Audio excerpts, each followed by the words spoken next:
Okay, so our next topic concerns smart cities. Now, there was a session just prior to lunch that some of you may have gone to. Smart cities, I suppose, is something that the industry brandishes around ad nauseum. Some cities do it well, some cities don't even think about it, some cities aspire to be a smart city, some precincts are already relatively smart. I just came back from Tokyo yesterday touring Kashi-Nawoha City, which is a development that Mitsui Fudosan developed, and it is incredibly smart, and it is vibrant, and it is active, and it is a great place to live and work. On the flip side, Adam mentioned Songdo in Seoul. I was there in April. It is smart, it is great, it is full of amazing infrastructure, but it is empty and there's no one there. So striking that happy medium is challenging. So today we have an expert, Marcus Foth, who is a professor of Urban Informatics from QUT. He'll speak to us today about what it means to create a smart city and what the KPIs are to achieve a really smart city. So, without further ado, Marcus's work brings together people, place and technology. His transdisciplinary work is at the international forefront of human-computer interaction, R&D, with a focus on smart cities, community engagement, media, architecture, internet studies, ubiquitous computing and sustainability. Please welcome Marcus to the stage.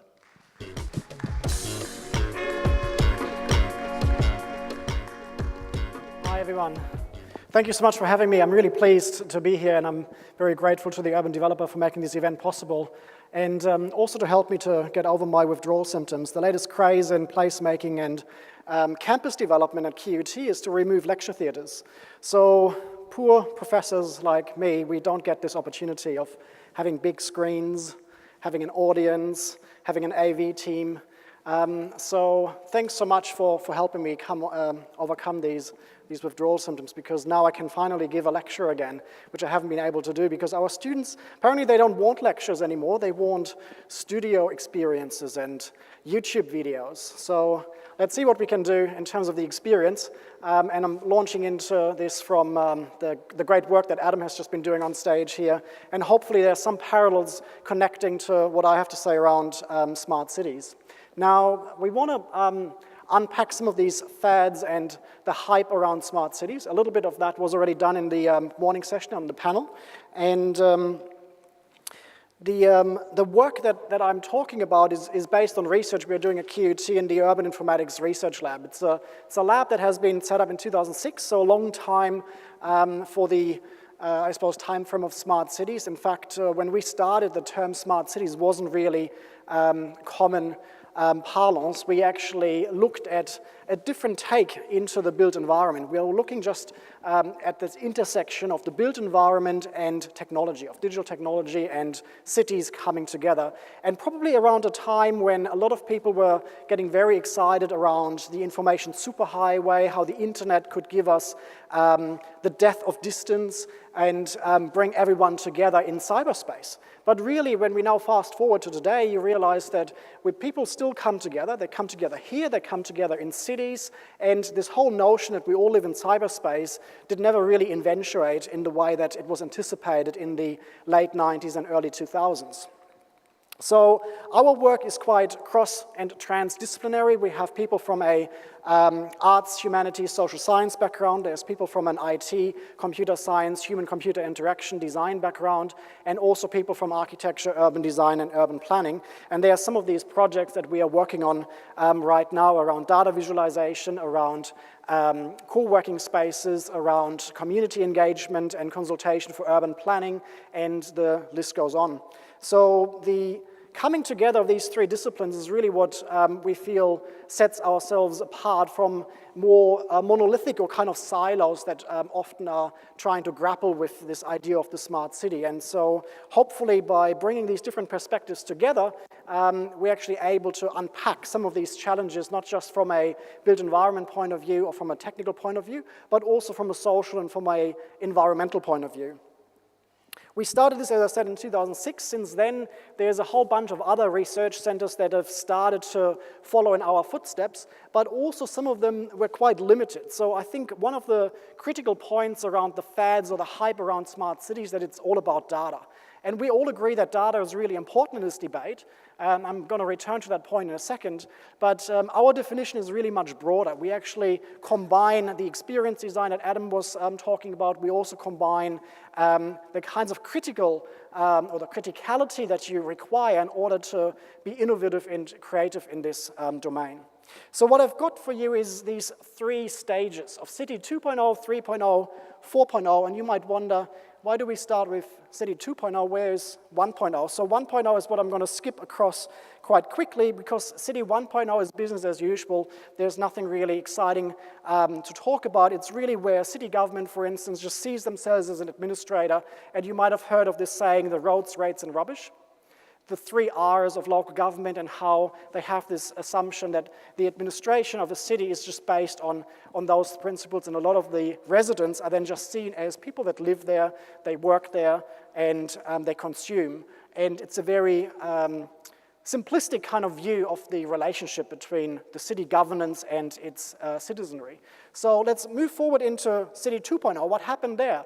Well, I think part of the fad and the hype around the smart city came about when tech vendors and the big accounting firms and others started to realize that there's a big opportunity of applying some of the IP, some of the solutions, some of the software products that were available for the corporate sector and sell them to the built environment sector, to actually sell them to people in the built environment, to developers, but also to local governments, and say, well, you got problems, well, we can fix them. We can fix your traffic jam, we can fix your mobility issues, we can give you public Wi-Fi. Now, let's look at some of these examples. What's in the shopping list? Well, a lot of the shopping list starts with public Wi-Fi. And I agree that public Wi-Fi is great when it works. A lot of the time when I travel around, either within Australia or also overseas, and there's public Wi-Fi available, what happens? You got to log in. I might just only have half an hour to catch my next flight or to go to my meeting. I'm trying to log in. What's the password? What's the actual way to register? By the time I've figured it out, I'm already up for my meeting. And so most of the time, I'm trying to switch all of that off and just tether my phone to the computer in order to get some work done. So public Wi-Fi, maybe it's not really what makes a smart city. This example here is about smart lighting, which is also a big topic that is being talked about when it comes to smart cities, where light poles can now be programmed, they can detect pedestrians, they can provide power to events that are happening at the pedestrian, at the street level. They can have the Wi-Fi nodes embedded, they have sensors that collect environmental data, and the list goes on. So the light poles become smart. Now, again, that's a great step forward, but potentially not really of that level of excitement that Adam was talking about in terms of the experience design, because they might change the hue of the light a little bit, of the color. Maybe the light gets dimmed in certain situations. It might be getting bright in certain situations, but overall it's not quite as exciting for the citizens and for adjacent businesses that are surrounded. So I think having that in your shopping list of a smart city is a nice to have item, but again, it doesn't make a huge difference to really getting at the crucial kind of points that we are trying to tackle in the built environment. Urban screens. I think urban screens is another one of these fads in the City 2.0 category. A lot of cities, and this is kind of going back to the way when our lab started, got really excited about public displays and urban screens, and a lot of cities just said, give me a screen, please. We'll want to have a screen because then at least there's something to point at. There is a big screen. So this is now a smart auditorium. Welcome to the smart auditorium. Now, these smart screens also don't turn a city smart. The BBC in the UK had these big screens installed in a whole bunch of different cities across the UK. They've all been switched off and handed over to local councils, and they all said, what are we going to do, what are we going to do? So most of them are switched off, and some of the others, they just broadcast free-to-air television to passers-by and to people that are at such squares. So urban screens, also probably not the solution that we're looking for. Another big thing, as I said, is data. And data comes from predominantly 3 different sources. There's social media and internet web-enabled data. So whenever you do a transaction online, you leave a trace, a digital trace, and that can be harnessed through social media transactions, credit card transactions, any kinds of transactions that require you interacting with your mobile device or other digital personal device. Another big category is sensor data. So the things that we are surrounded by, they are communicating as well. Occupancy sensors, CCTV cameras, sensors in the road that are detecting whether there's traffic going by. And the third big category is government data. We talk about open data when government releases those data sets. So yes, it's really important to look at what this data can do, but again, just looking at data by itself is also not going to be enough. And then there's this, which is very ephemeral. It's this idea of the cloud. The cloud will be the item, the element that makes a city smart. Now, the cloud is really just a nice way of saying that a lot of the data capacity and the number crunching capacity that we require, it has to happen somewhere. And it actually happens not in the cloud, it happens in data centers. These data centers right now require 3% of humanity's electricity consumption and energy consumption. Now, 3%, you might think that's not a lot, but if you think about it more carefully, it's actually quite a substantial amount, and it's growing, especially if we kind of think about other kinds of technologies that are coming online. So all in all, what we currently see at this kind of 2.0 level is this very instrumentalization of the smart city, where we are throwing technology against the wall, and we're just kind of seeing what sticks. And a lot of it is just kind of similar to window dressing, because we have shiny objects that we are purchasing, and we are looking at ways that we can then argue to our constituents or our people that are providing budgets, so our investors, that here's a smart building, here's a smart neighborhood, here's a smart precinct, here's a smart city. But at the end of the day, and similar to what Adam is saying, the experience is really quite mundane and quite pedestrian. So what can we do about it? I think a lot of the potential is still dormant and nascent in these different infrastructure layers, and they haven't really been activated. One of these examples is this. This is the IBM control room. A lot of these pictures are used when it comes to illustrating the smart city for lack of any kind of visibility that this technology has. So instead, there's this data control center that you then find in the media in order to illustrate, well, what does it look like? What does the smart city look like? It's all hidden and it's all digital. Well, there's something to point at. But again, the problem is that I want the power of this control center in my pocket. I actually want the power of all this data and the analytics that comes together in Rio de Janeiro in this particular control center here for me. I want to make decisions on the basis of all the data that comes together there, but right now it's not used for that basis. It's actually only used in order to drive the helicopter view, the bird's eye view of city administration.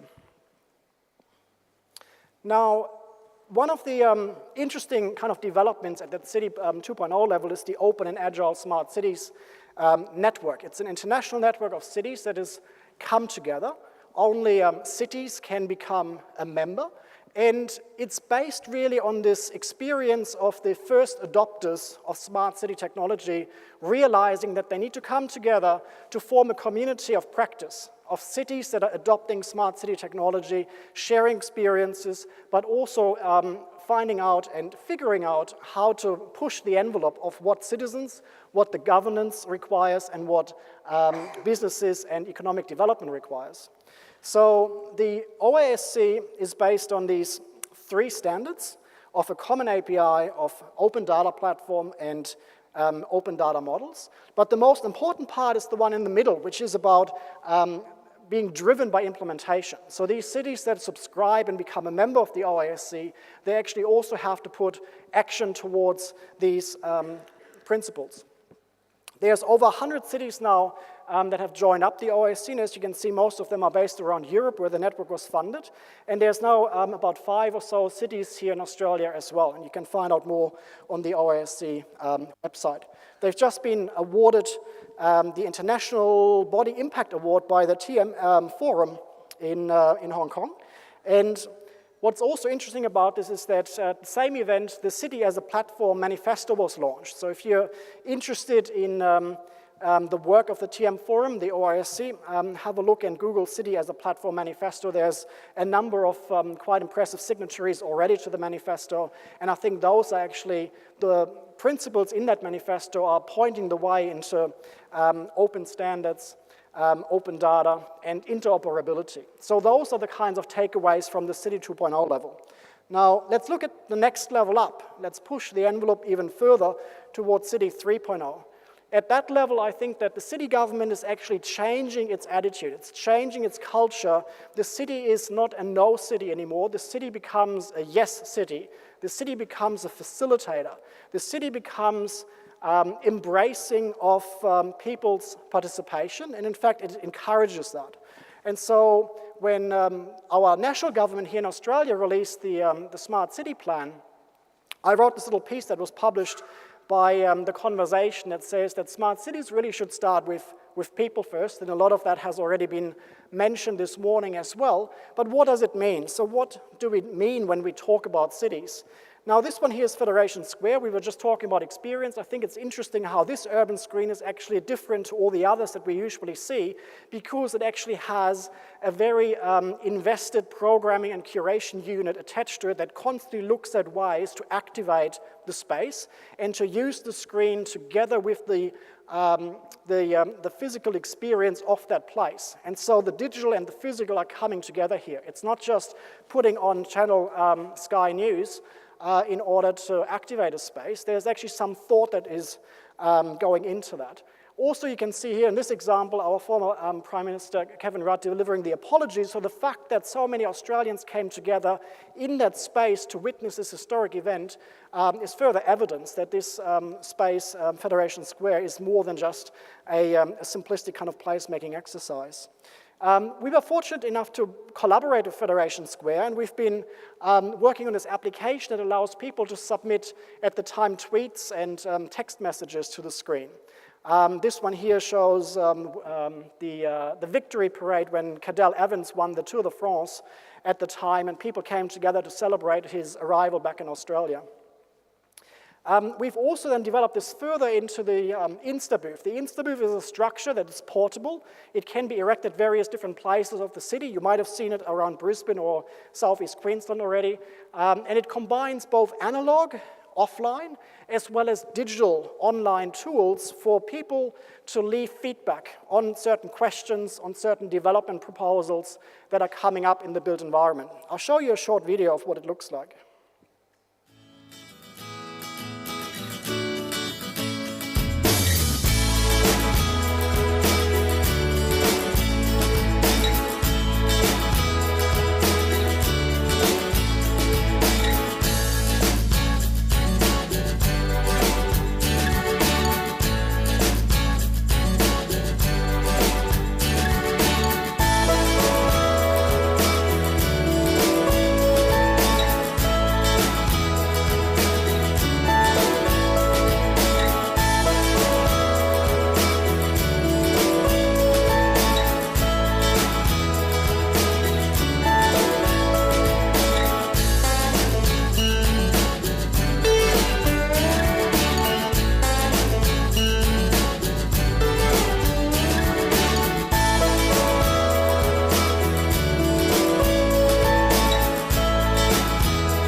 So the Insta Booth is portable, it's modular, there's both the analog and the digital options, and what the feedback that we've been collecting from participants has suggested is that they actually really appreciate both the mix of different engagement modules, but also the fact that they were able to access what other people have said and the feedback that they've left with the booth. And so it's been used in a variety of different contexts.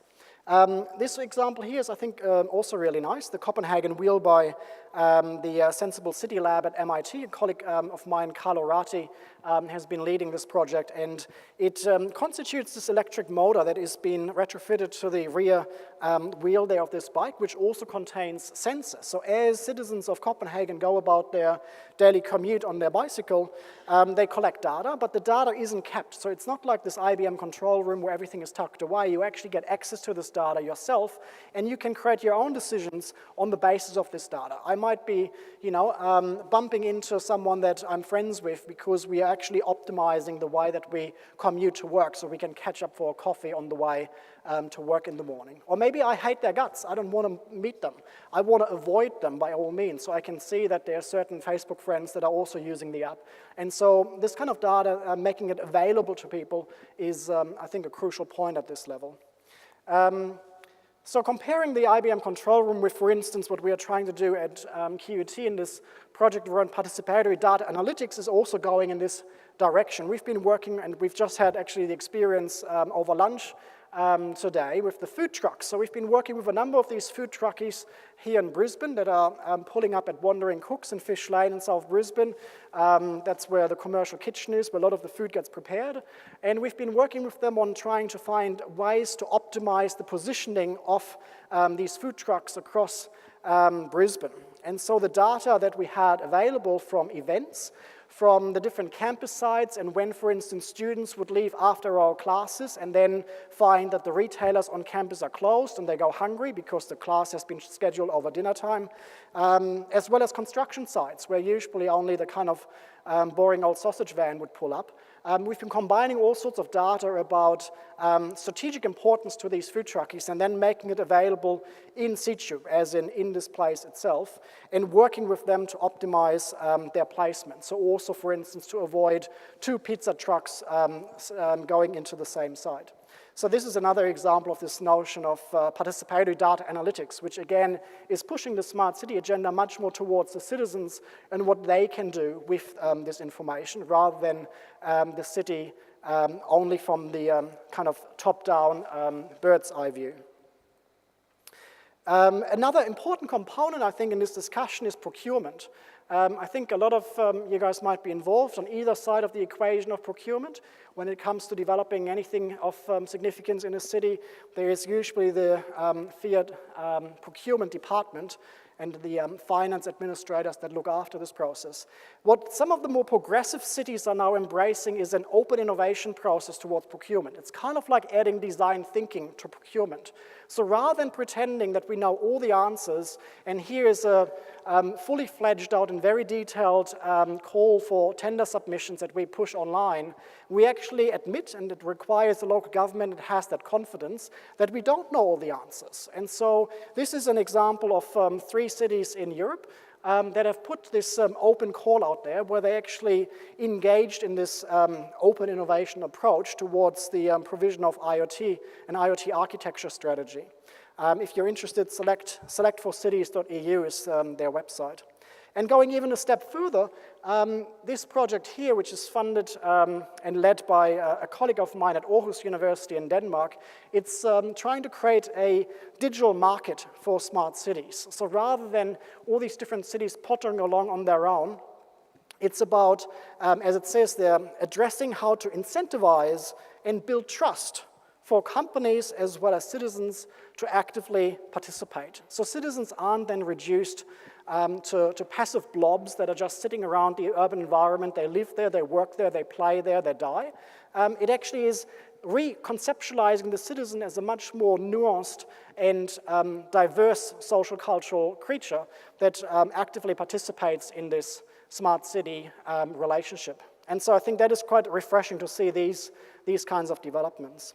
So the takeaways from this kind of level is that citizen participation, yes, but if so, please in a genuine manner, rather than just window dressing where we say, oh, here's a little bit of community consultation just because it's required.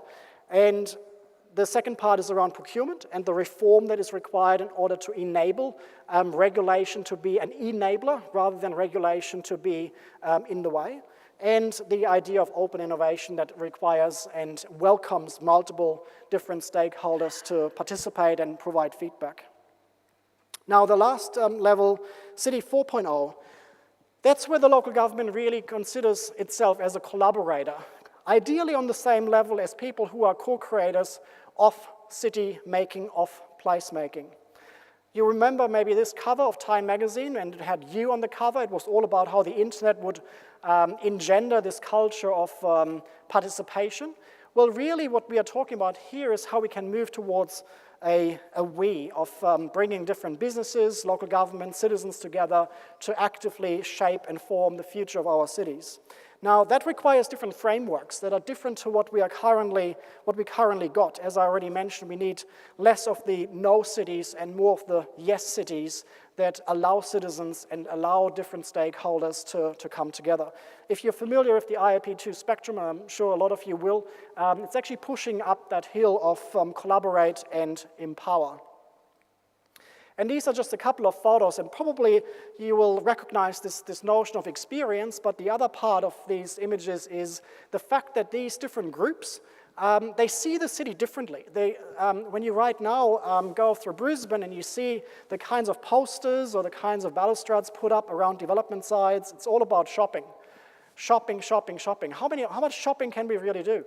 All this retail experience, entertainment experience, it's just so boring. So these examples are about people that see the city differently. They see the city as a canvas to relieve artistic kinds of expression. In Brisbane, they are tagged back. In Melbourne, they are commissioned as street artists because tourists expect that laneways have fresh street art. So you don't want to see the same old stuff every time that you go to Melbourne. So they're actually commissioned to do street art in Melbourne. Parkour, those guys, I wouldn't recommend this, but the ones that are engaging in that, they actually see the city as an exercise parkour, as their fitness room, as their gym. The challenge might be to jump down this fire escape without breaking your neck. Again, I'm not suggesting that this is what everyone does, but what we do is we study these groups in order to understand what they see. They see the city differently. When they see through their eyes, they see the city not as this assemblage of retail empires. This is parking day. Maybe some of you have seen this in Brisbane as well. This one, though, is in Salzburg. You can see the street there on Friday at 4 o'clock, and then people start feeding the parking meter. So they claim back urban space. They claim back public space, and they turn it into their own. They put in AstroTurf, deck chairs, cocktails, and so forth, and they actually have a street festival. Some of the more progressive cities, they embrace this. They actually see this as a welcoming way to activate the place.